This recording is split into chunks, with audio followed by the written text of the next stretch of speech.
আছুৰ নতুন সাধাৰণ সম্পাদক সমীৰণ ফুকন আছুৰ প্ৰতিনিধি সভাত সমীৰণ ফুকনক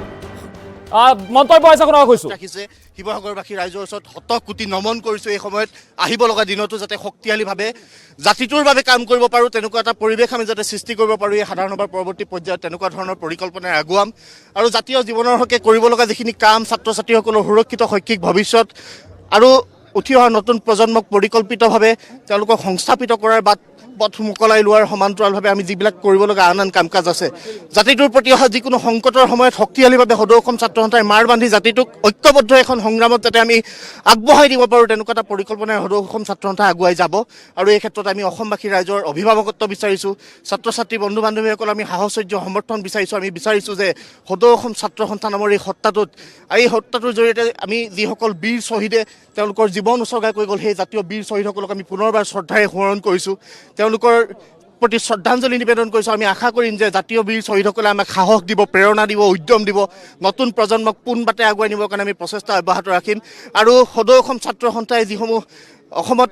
অনাহুত যিবিলাক কাম কাজ চলি আছে সকলোবিলাকৰ বিৰুদ্ধে কঠোৰ সংগ্ৰাম গঢ়ি তুলিব ড্ৰাগছৰ বিৰুদ্ধে সংগ্ৰাম হ'ব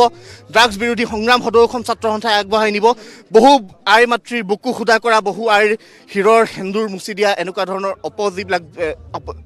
সংস্কৃতি ইয়াত গঢ় লৈ উঠিছে যিবিলাক সামগ্ৰীয়ে সমাজখনক বিপথে পৰিচালিত কৰিছে তেনেকুৱা সামগ্ৰী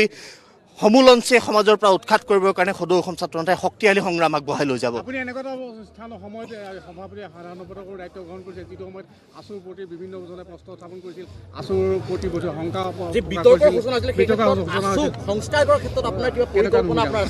সদৌ অসম ছাত্ৰ সন্থাক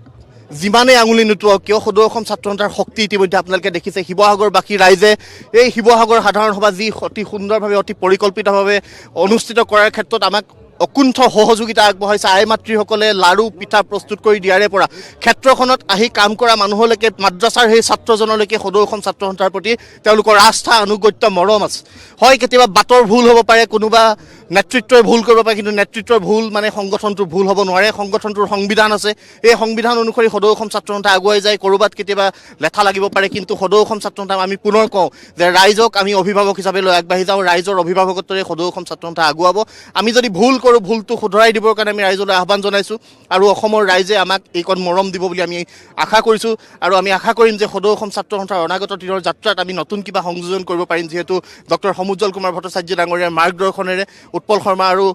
শৰ্মা ডাঙৰীয়াৰ নেতৃত্বত আমি সামূহিকভাৱে গোটেই সংগঠনটোক আগবঢ়াই লৈ গৈ জাতীয় জীৱনৰ কাৰণে ছাত্ৰ সমাজৰ কাৰণে আমি আন আন সামাজিক সমস্যাসমূহৰ কাৰণে আৰু অসমৰ যিসমূহ জ্বলন্ত সমস্যা সমাধানৰ কাৰণে আমি যিখিনি কৰিব লগা আছে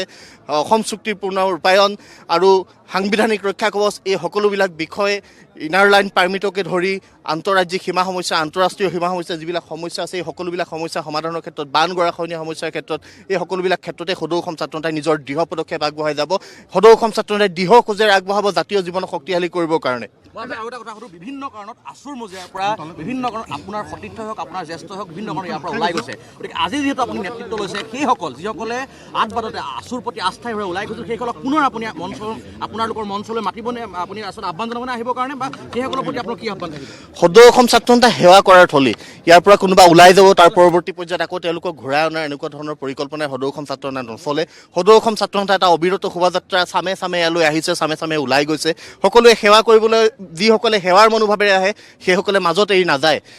আৰু যিসকলে মাজত এৰি যায় সেইসকল কেতিয়াও সংগঠনটোৰ শক্তিশালী সেৱক হ'ব নোৱাৰে সেই কথা মই বিশ্বাস কৰোঁ আৰু এনেকুৱা ধৰণৰ কথা বতৰা এনেকুৱা ধৰণৰ অপব্যাখ্যা লৈ যাতে কোনো সদৌ অসম ছাত্ৰ সন্থাক কেতিয়াও আক্ৰমণ নকৰে তাৰ বাবে সকলোকে সকীয়াই থ'লোঁ সদৌ অসম ছাত্ৰ সন্থাই নতুন বাটেৰে আগুৱাব আমাৰ প্ৰতি অহা প্ৰত্যাহ্বান আমি মোচন কৰিবৰ কাৰণে সংকট মোচন কৰিবৰ কাৰণে যিকোনো পৰ্যায়লৈকে গৈ সদৌ অসম ছাত্ৰ সন্থাই কিন্তু এবাৰ সংগ্ৰাম কৰিব দীঘলীয়া পৰিক্ৰমাত আপোনাৰ মাতৃ আৰু পিতৃ যথেষ্ট অৰিহণা আছে গতিকে আপোনাৰ পিৰালি কাষতে হোৱা এখন সাধাৰণ সভা য'ত আপোনাক এই প্ৰতিনিধিভাৱে আপোনাক এবাৰ নিৰ্বাচিত কৰিছে গতিকে এই সময়ত আপোনাৰ পিতৃ মাতৃৰ প্ৰতি আপোনাৰ কিবা আছে নেকি যথেষ্ট আপোনাৰ প্ৰতি যথেষ্টখিনি কৰিছে যথেষ্ট ডেডিকেশ্যন আছে আপোনাৰ পিতৃ মাতৃ গতিকে এই ক্ষেত্ৰত এই পবিত্ৰ মজিয়াৰ পৰা পিতৃ মাতৃৰ প্ৰতি আপুনি কিবা জনাব নেকি আজি মই যি স্থানত আছোঁ তাৰ কাৰণে মোৰ প্ৰথম যি মই তেওঁলোকক কৃতিত্ব দিম তেওঁলোক হ'ল মোৰ পিতৃ মাতৃ মোৰ আই পিতাই আৰু তাৰ সমান্তৰালভাৱে সদৌ অসম ছাত্ৰ সন্থা এগৰাকী মোৰ দ্বিতীয় মা বুলি মই ভাবোঁ আৰু এই যাত্ৰাৰে মই আগবাঢ়ি আহিছোঁ আই পিতাই যিমান সহযোগ কৰিছে সদৌ অসম ছাত্ৰ সন্থাৰ যাত্ৰাটোত আগবাঢ়ি যাওঁতেই হওক, সামাজিক কাম কাজতে হওক বা বিভিন্ন ধৰণৰ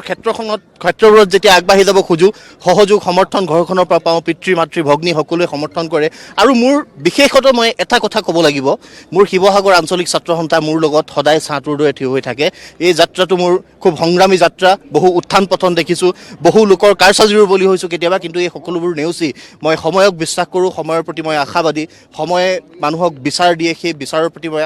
বিশ্বাস কৰোঁ, নেদেখাজনক বিশ্বাস কৰোঁ। সেই যাত্ৰাৰে মই আগবাঢ়িছোঁ আৰু মই ভাবোঁ যে শিৱসাগৰৰ কাৰণে নহয়, সমগ্ৰ অসমৰ কাৰণে আমি কৰিব লগা বহু কাম আছে, কিন্তু মূলতঃ শিৱসাগৰক লৈ কৰিব লগা বহু কাম কাজ আছে। চৰকাৰক আমি এই ক্ষেত্ৰত বাধ্য কৰিব লাগিব। শিৱসাগৰবাসী ৰাইজক আমি সংগঠিত কৰি শিৱসাগৰৰ উন্নয়নৰ কাৰণে, তাৰ সমান্তৰালভাৱে অসমৰ সৰ্বাংগীন উন্নয়নৰ কাৰণে সদৌ অসম ছাত্ৰ সন্থাই কাম কাজ কৰিব, এই কথা আমি আপোনালোকক এই সময়ত দিব পাৰোঁ। আৰু কেতিয়াবা বাটৰ ভুল হ'ব পাৰে, বাট ভুল হ'লে আপোনালোকে শুধৰাই দিব। মই শিক্ষকৰ সন্তান, সেই কথা আপোনালোকক ক'ব পাৰোঁ যে মই কেতিয়াও বিপথে নিজেই জানি বুজি নাযাওঁ। বিপথে নোযোৱা মানুহটো যদি বিপথে যোৱা যেন আপোনালোকে উপলব্ধি কৰে, অসমৰ ৰাইজে অভিভাৱকত্ব দি মোক সেই বাটৰ সন্ধান দিব, পোন বাটটোক মোক দেখুৱাই দিবৰ কাৰণে মই ৰাইজলৈ আহ্বান জনাইছোঁ।